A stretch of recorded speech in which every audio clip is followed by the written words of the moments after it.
Good morning, Peter Gertz here. I'm a psychiatrist. And what is the difference between psychic and psychotic?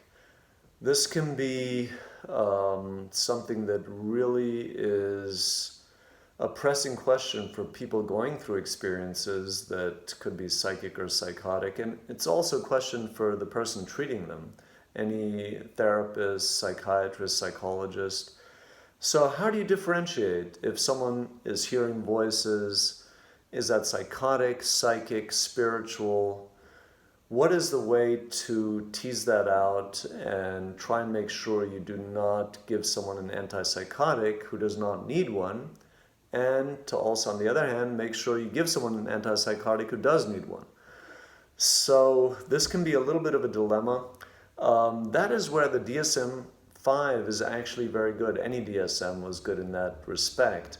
In that in order to have any kind of mental illness, you need, basically any mental illness, you need impairment in functioning. So social, occupational, other important areas of functioning. So that's something that can be very helpful to remind ourselves of. If someone does not have impairment in functioning, they don't have mental illness in general. So if someone is hearing voices every day, but they're the CEO of a company, they're doing well physically, they have a good family, they're enjoying their social life, there's no mental illness. So the symptom or what someone's experiencing really has to be seen in the context of their lives.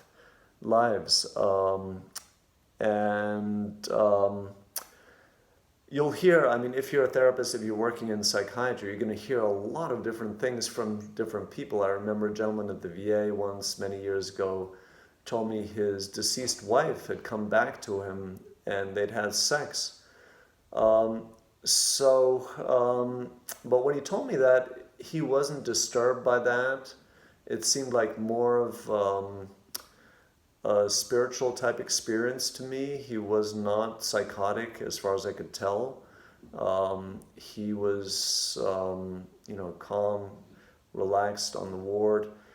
So, you'll be confronted with many unusual things that people tell you, patients tell you, but that does not necessarily mean that any of those experiences is psychotic, and also doesn't mean that it needs treatment with an antipsychotic.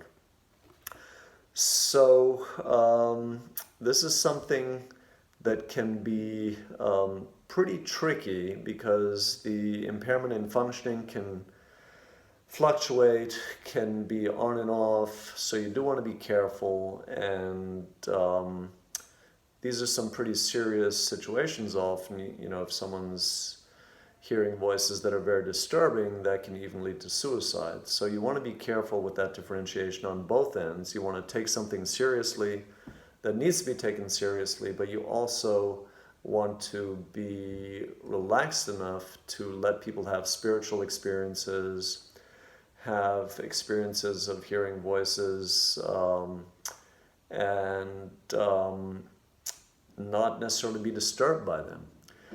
So the key, as usual, as often, is keeping an open mind and treating each patient individually and specifically looking at each individual situation. All right, thank you. Bye.